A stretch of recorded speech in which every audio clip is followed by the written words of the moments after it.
Hey guys, welcome back. So I am super excited about today's video because I am doing it in collaboration with one of my good friends, Lisa, over at Remarkably Lisa.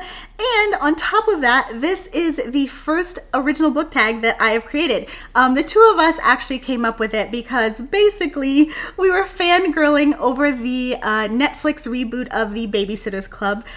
First of all, if you haven't checked it out, pause the video right now. Go watch at least the first episode on Netflix because it is so adorable, so endearing, such childhood nostalgia. Honestly, guys, it's probably the best show that I've seen all year. But anyway, so Lisa and I were talking about the show and of course our love for the books, and we thought that it would be a great idea to do a book tag related to it in a way to kind of pay homage to our beloved Babysitters Club series. So what you'll see here are 10 questions that we came up with, and each of those 10 questions correspond to the first 10 books in the series. Now, if you know anything about the Babysitters Club original series, you know that there's well over 200 books, but for the sake of keeping the video pretty concise, we nailed it to just the first 10. So as with all of my tags, anybody is welcome to do this. In fact, if you do this, please let me or Lisa know that your video is up so we can take a look. Or if you end up doing it on Instagram or anything like that, I will leave my handle below so that you can tag me or Lisa. And since we are doing this in conjunction together, her video is out now as well. So please be sure to check that out once you are done watching this one. So without further ado, let's jump right in. So, as I mentioned, each of these questions correspond to the Babysitters Club books. So, book 1 is Christys Big Idea. As the title suggests, that's basically where she comes up with the idea for the Babysitters Club. And the question is, what's the video idea you're most proud of? And my response to this one, well, okay, so I've got two answers actually. My first video idea is this one because like I said, I have never come up with an original tag before.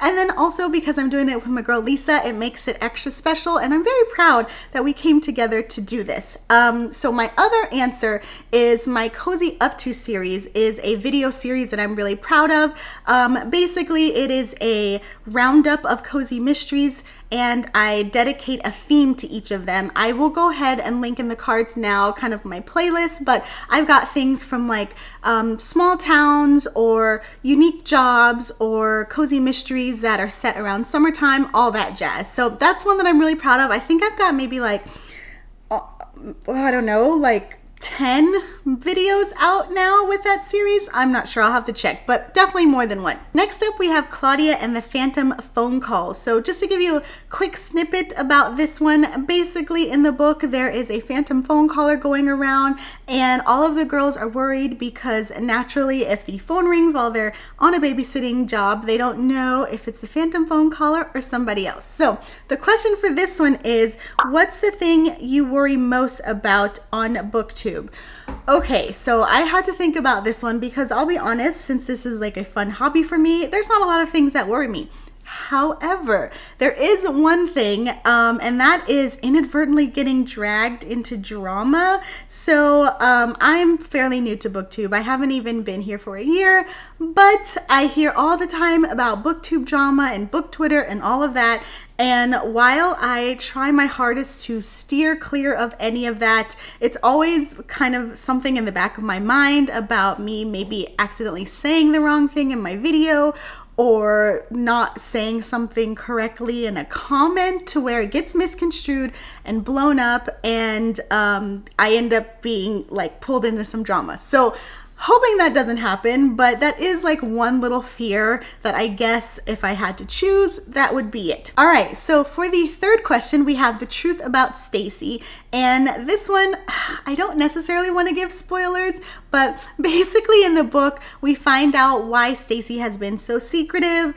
I'll give you a hint, it is due to a medical issue, but as with most Babysitter Club books, the group rallies around her at the end and they all like are still friends in the end. So the question for that one is a book you hated that everyone loved, which I love this question because I've got so many books, unfortunately, that I can list out. But for the sake of this video, I will keep it to just two. So the first one is Six of Crows. I loathed that book so much.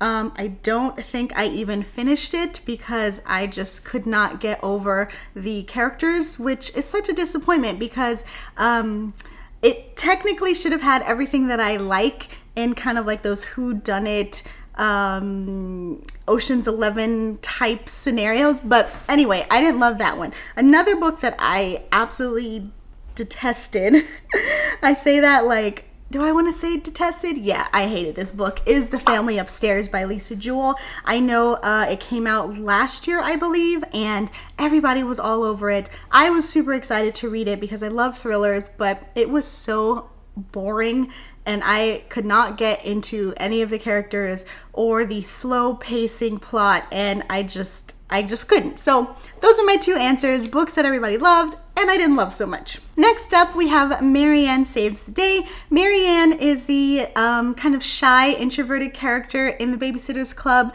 but she ends up kind of standing up for herself for the sake of the kids that she's babysitting, which someone who grew up as a Marianne, I definitely felt proud on her behalf. And even now as an adult, I felt proud kind of rereading how she dealt with those situations. So the question for this one is a book or author who pulls you out of a reading slump. So my answer for this one is going to have to be Jill Shalvis. I know if you guys are not new on this channel, you've heard me talk about her multiple times, and there is good reason. She does romantic comedies, contemporary romance, and she just has such a way with her characters and just that lighthearted, upbeat storytelling that I can rely on when I'm coming out of a reading slump, or rather when I need to come out of a reading slump.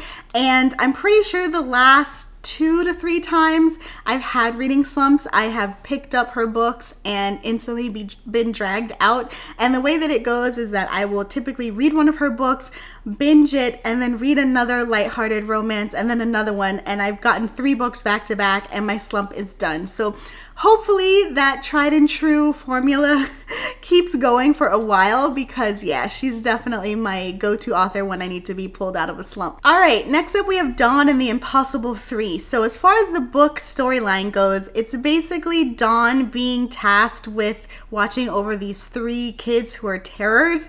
However, we're not going to use the terror aspect for the question. Instead, what we're gonna go with is a trilogy that you love and recommend. And for this, I'm gonna have to go with A Court of Thorns and Roses. I know it's not new.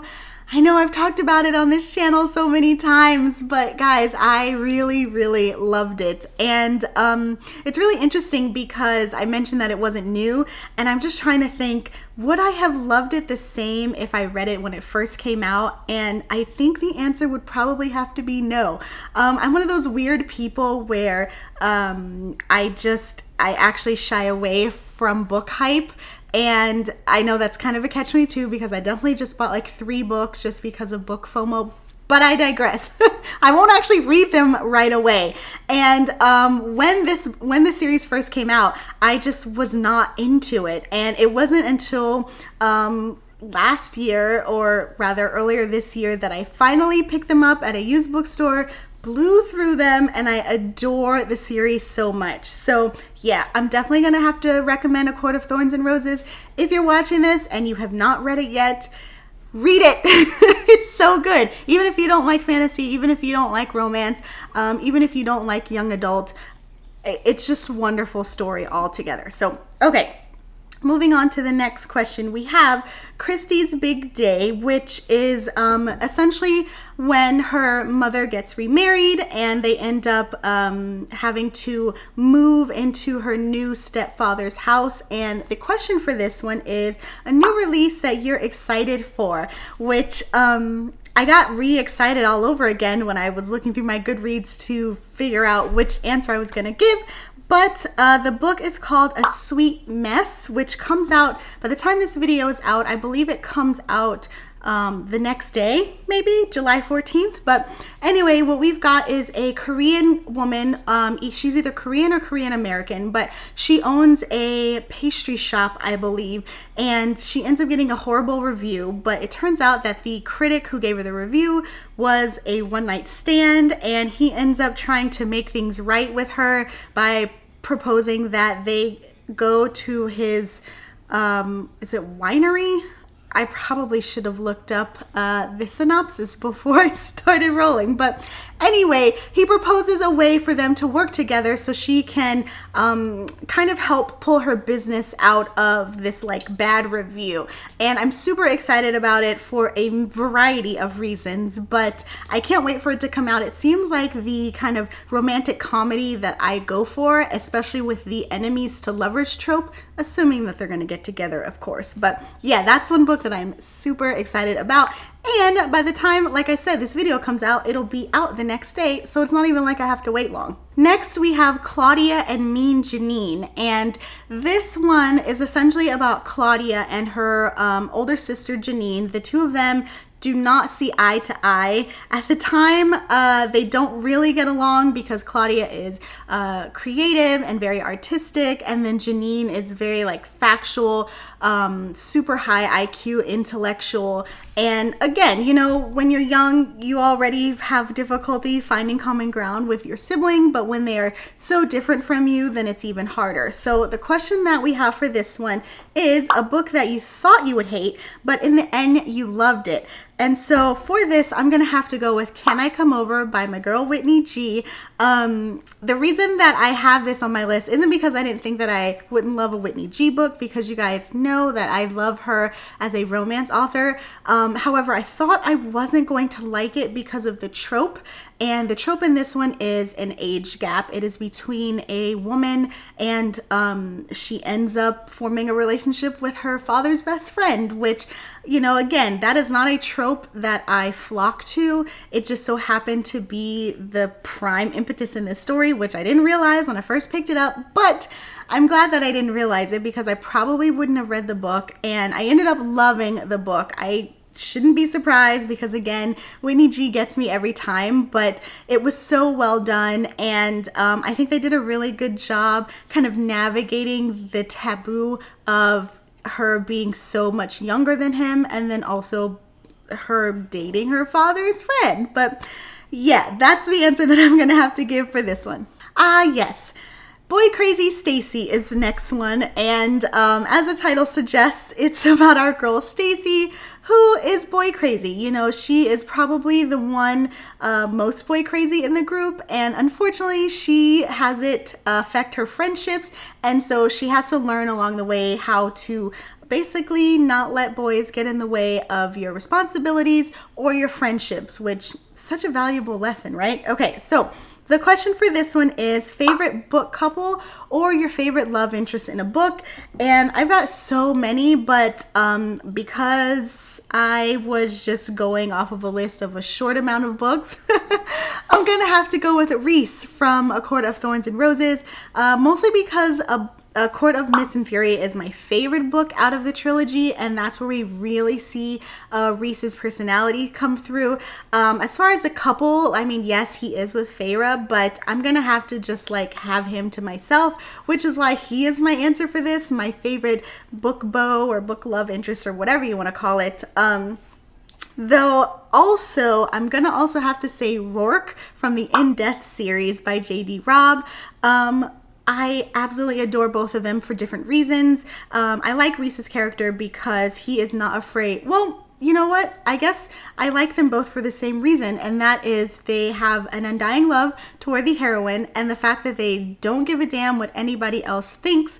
All that matters is what their significant other thinks, for, again, two very different reasons, but I love both of them so much, and it's honestly, it's like one of my favorite parts of the series is seeing what these guys are gonna do. Okay, so coming up next, we have The Ghost at Dawn's House, which, you know, again, these titles aren't necessarily super mysterious, so you can infer what the plot lines are about based on the titles. So, yeah, there's a ghost at Dawn's house, which obviously, because these books aren't supernatural, there's not really a ghost, but as a kid, I didn't know that. So anyway, so the question for this one is a video that you created that you didn't expect to be as popular as it was. And for this one, I'm actually gonna have to say it's one of my Cozy Up To series ones, more specifically the one where I featured The one where I talked about cozy mysteries centered around tea or coffee shop themes. And I love that video because, you know, obviously I like talking about cozy mysteries, but I was really surprised at how much traction it gained because, I mean, I had seen videos out dealing with cozy mysteries, and I didn't think that people would be as interested in it as I was, but color me shocked because they were, and I am, and so it all worked out in the end. Last question. So we are on to our 10th book, 10th question, and this one is Logan Likes Mary Ann, which, oh gosh, even just saying the title brings back so many memories because our shy, quiet Mary Ann ends up getting a crush who later goes on to become her boyfriend, and that is Logan, and the two of them are so adorable together. But anyway, so the question that we have for this one is a book that a friend recommended that you liked. And for this, I'm going to have to go with When a Scot Ties the Knot and talk about Full Circle because I'm going to talk about my girl Lisa in this one because we were talking about historical romances, and I had admitted shamefully that I had yet to read a historical romance, whereas she is the freaking queen of them. And so she starts rattling off all of these suggestions, and it just so happened that I have or rather I had When a Scot Ties the Knot, and so, you know, she said it was amazing, and it ended up being amazing. I think I ended up giving the book 5 stars. It was such a good read, and I already know Lisa and I have a lot of books in common, but again, I wasn't sure where I was going to land with historical because I'm not sure what kind I like.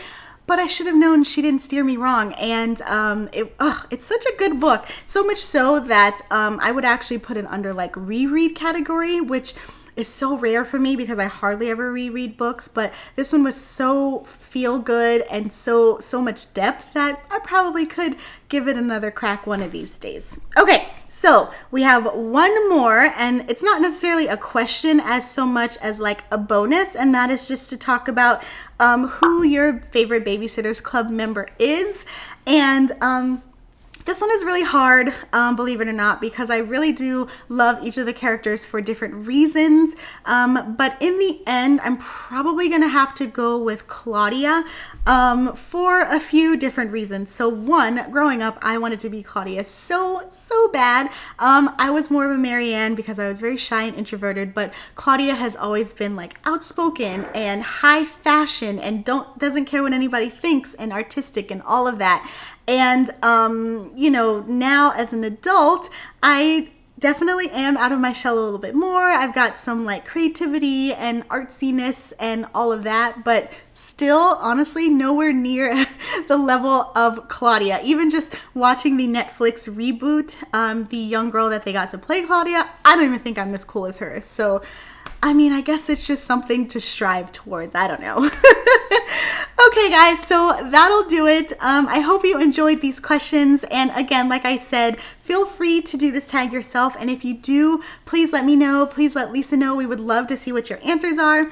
Like I said, loved the Babysitters Club books growing up. I reread a few of them recently just in honor of the Netflix reboot. And then I binge watched the show, which was amazing, which I'll probably also watch again. So yeah, if you need me, I will be rewatching my favorite episodes of the Babysitters Club. But anyway, please like and subscribe if you like this video and you want to see more content like it. Happy reading, and I'll talk to you guys later. Bye!